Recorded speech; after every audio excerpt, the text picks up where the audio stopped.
I hope we will delve into that because my teacher, Honorable Gladys Boshole, has asked a very wide question. If I'm left to answer, Mr. Speaker, I want to narrow you down now to yes, I thank you, Mr. Speaker. The much you have said and said it well.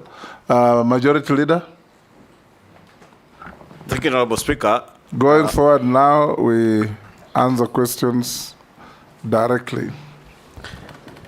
Honorable Speaker, allow me to start with a question on FIFA.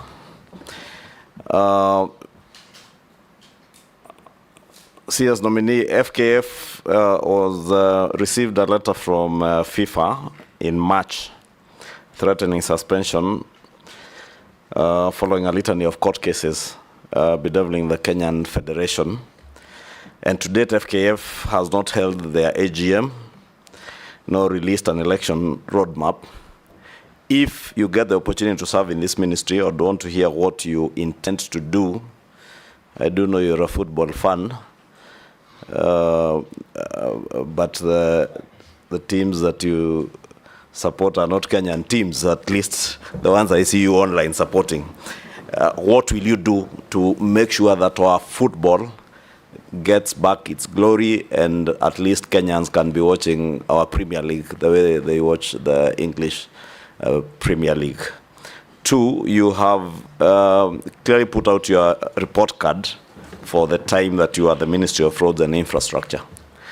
I remember a year ago, you appeared in Parliament and promised Parliament and the people of Kenya that you would be exploring PPP as a model, an alternative model of financing huge infrastructural projects. I do know there was some work on ADANI at the airport.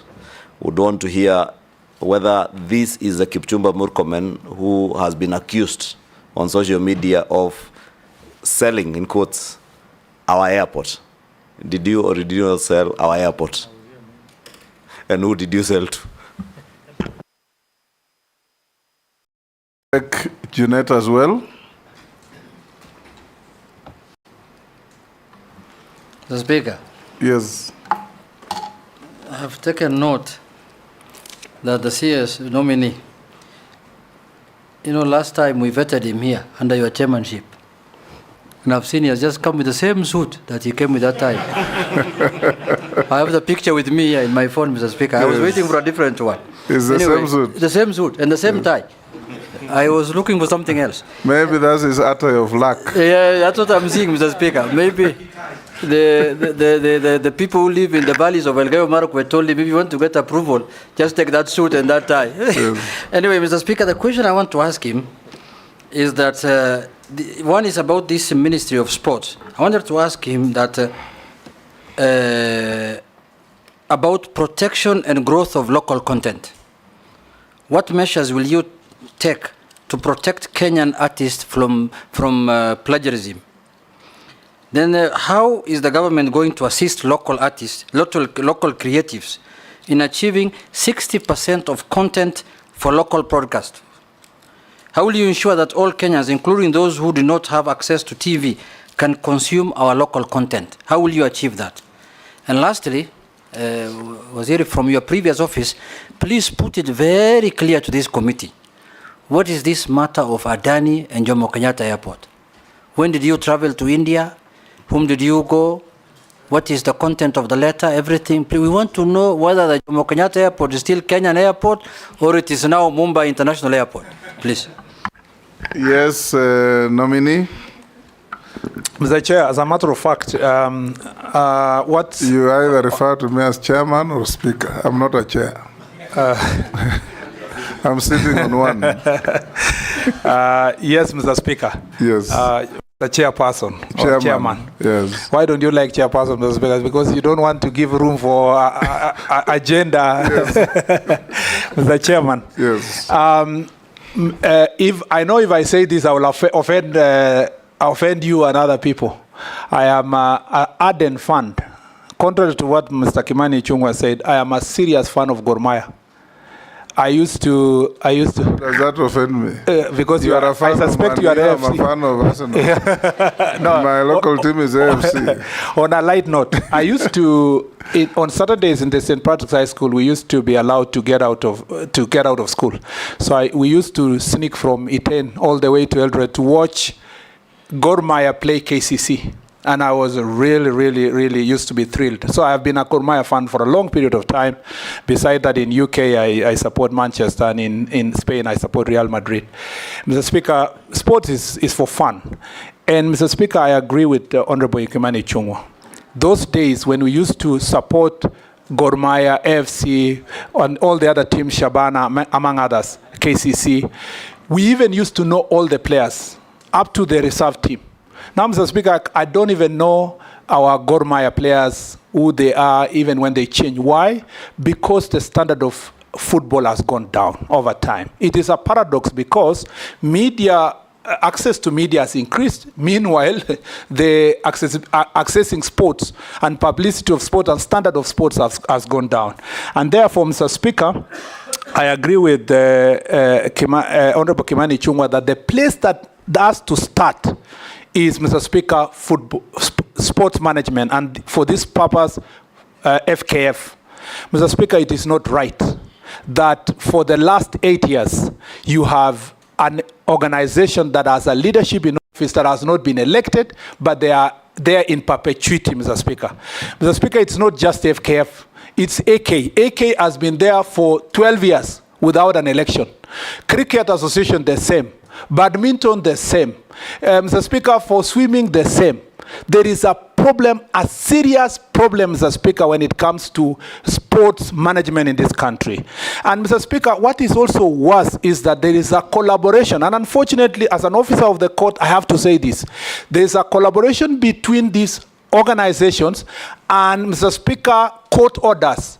If you find why the AK has never held elections for 12 years, it's because they are perpetuating themselves using a court order. That is the same way the FKF is perpetuating itself along a court order. Mr. Speaker, the first thing I will do is to make sure that we bring all the stakeholders, and Mr. Speaker, I promise I'll do that within the next 1 month, all the stakeholders in different sectors of sports to make sure that we have a conversation on how to turn around these sports.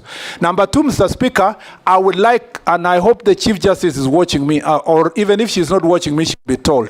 I'd like to have a meeting with the Chief Justice, Mr. Speaker, should I be approved, to discuss with the Chief Justice how they will expeditiously make decisions in relation to, Mr. Speaker, elections and officials of sports associations. Mr. Speaker, the Chief Justice and our judges must understand that they are blocking young people from accessing opportunities, Mr. Speaker.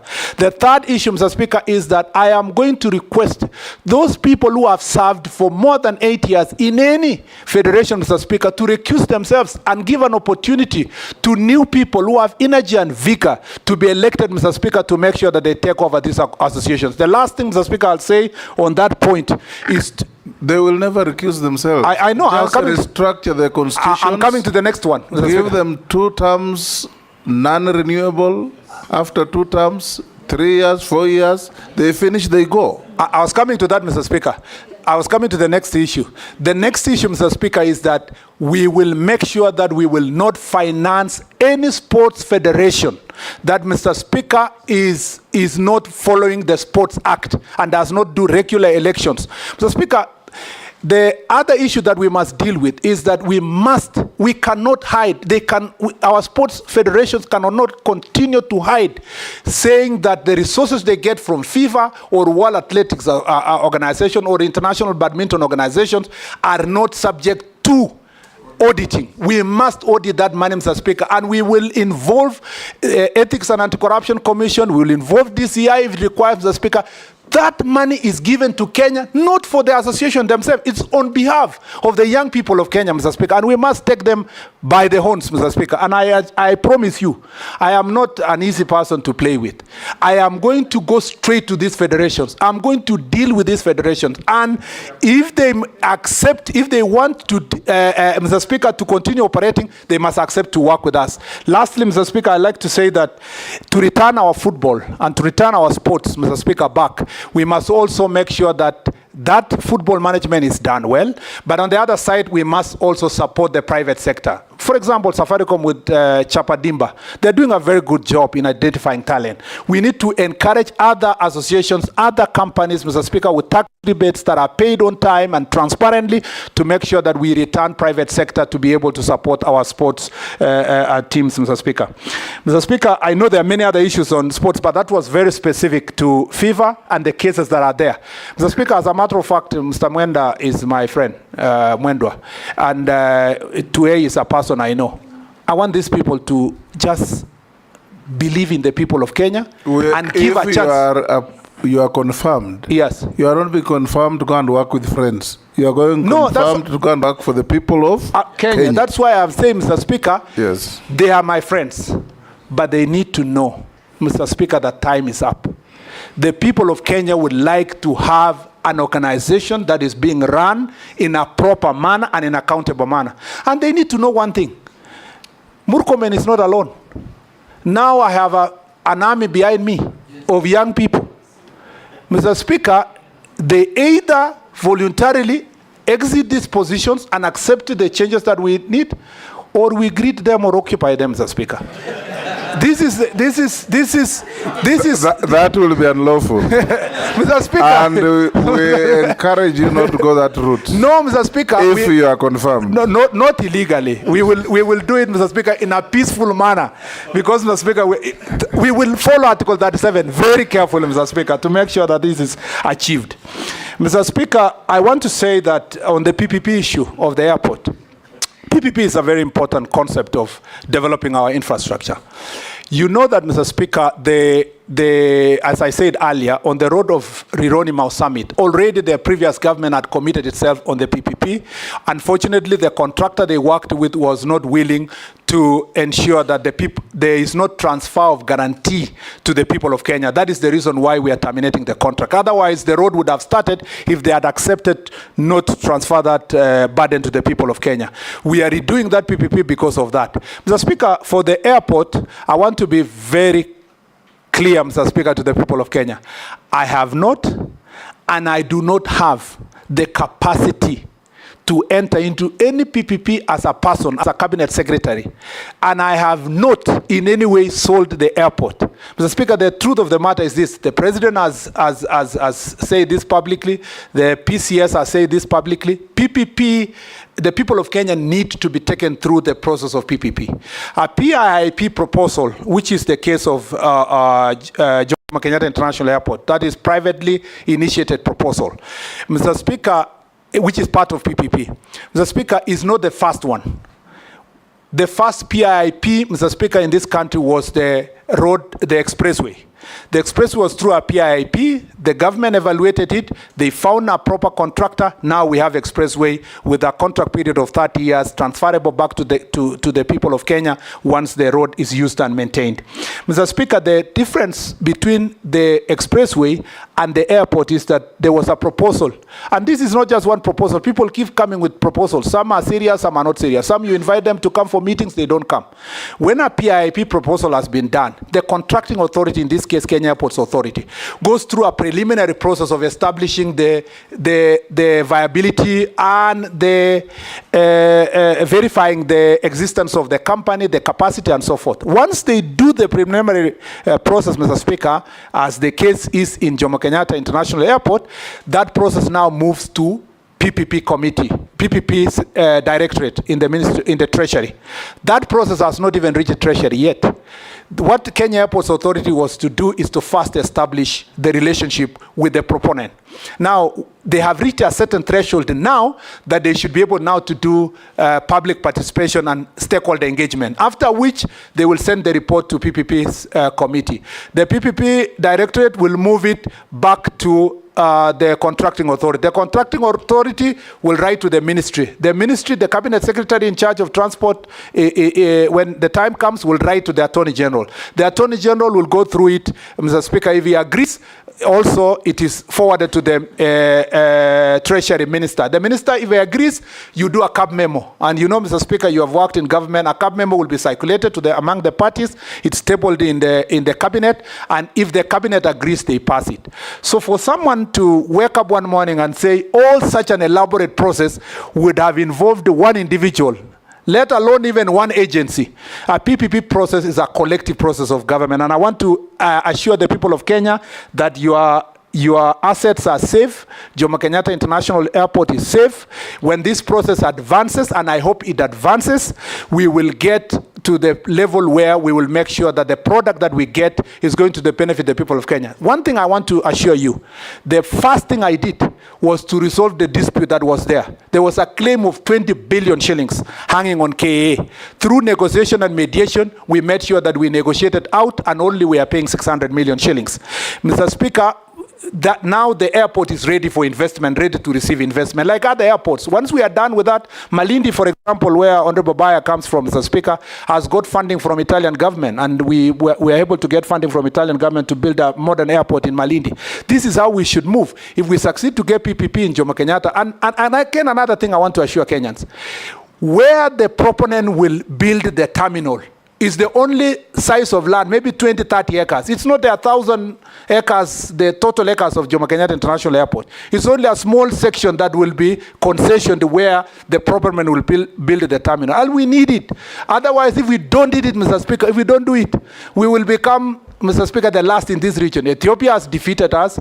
Rwanda is about to complete their airport. Tanzania has improved theirs. Even Uganda have a better airport. Even Entebbe is looking more presentable. The same Kenyans who are talking about leaking roofs, drainage systems, Mr. Speaker, very bad infrastructure at the CS nominee should be able to support that CS process. Nominee. Yes, Mr. Speaker. You're just confirming one thing. Yes. Even the president lamented that the weakest link in his government was public communication. You seem to have all the facts, but nobody has been told. Mr. Speaker, despite the fact that PCS has said, despite the fact that the presidents were communicated, but it has come, remember this it issue came because of the storm. But if it was explained along the way as you went about these things, the public would have understood you better. Let me absolve the KA for this reason. This is a proposal of March. Honorable of March. Yes. I think what we just need to we have to admit that we were bad communicators. Just assure Kenyans that you will communicate better in the next assignment and that you'll advise your successor to ensure that this message you have given us today of the great work you have done will go out to be known by the public. We can now. Yes, Unit. Mr. Speaker, I agree with you. You see, Jomo Kenyatta is the biggest airport in the country. In the region. In the region, actually. And that's the biggest, one of the biggest assets Kenyans have. You want to go PPP with it. And ADANI has written a letter saying that he wants to go PPP. You are not informing Kenyans that ADANI, a man called ADANI, has written to us. And you expect Kenyans to keep quiet. And they can see the airport was almost going. They will not keep quiet. They will not keep quiet. Mr. Speaker, let's move on. For the record, let me just say for the record. You are being evaluated for Minister for Sport. So let's move to sports. But my integrity on this issue is important. We move on. That, Mr. Speaker, this is a proposal of March this year. Before you communicate to the people of Kenya, you always get every year 2-3 proposals. As a matter of fact, I can confess, we've received, for airports in Kenya, we've received more than 20 proposals when I was in office. But you keep evaluating to see who is a joker, who is a serious person. Once you achieve a certain threshold, the public participation engagement is done, which was supposed to be done from this July. But, Mr. Speaker, it coincided with the time that the president made the changes, when we were now supposed to do this. Number two, more than 5 times, I have communicated PPP on Jomo Kenyatta International Airport through Parliament. Several times I've been asked this question, and I've said there are proposals that we are working on, looking at, and we will communicate to the public about the PPP. So, Mr. Speaker, the time had not reached for us to make that public. You've made the point. The last thing I want to say is that Honorable Junet talked about protection of local content. I think, Mr. Speaker, we just need to be serious as a country. We need to implement our intellectual property laws, Mr. Speaker. I know that we have institutions in place, Kenya Copyright Board, Kenya Industrial Property Institute. We have also, Mr. Speaker, Anti-Counterfeit Agency, which I served as the first board member, who are supposed to do enforcement. I think that needs to be done. Suffice to note, Mr. Speaker, that is not within my ministry. It is in the Arts and Culture Department in the Ministry of Gender, Mr. Speaker. Mr. Speaker, also in the terms of local content, I totally agree with Honorable Junet. We need to bring Citizen TV and Royal Media have a product that they try to support local content. Mr. Speaker, they want to go the same way with Sony Studio, Universal Studios, and so forth. We need to support more of the same of local companies that are going to take local content, air them, and, Mr. Speaker, pay our artists across the country. And this 60% local content is easily achievable if we find ways of engaging them. And I think what I have had for the short period after my nomination, I have engaged the sector. Many people think that this is one sector that has never had proper public participation. The people have the ideas, the stakeholders have the ideas. It needs just a leadership that is listening, and I'm going to listen to them, and we work together towards achieving this 60% local content. Members, one question each, and Minister nominee.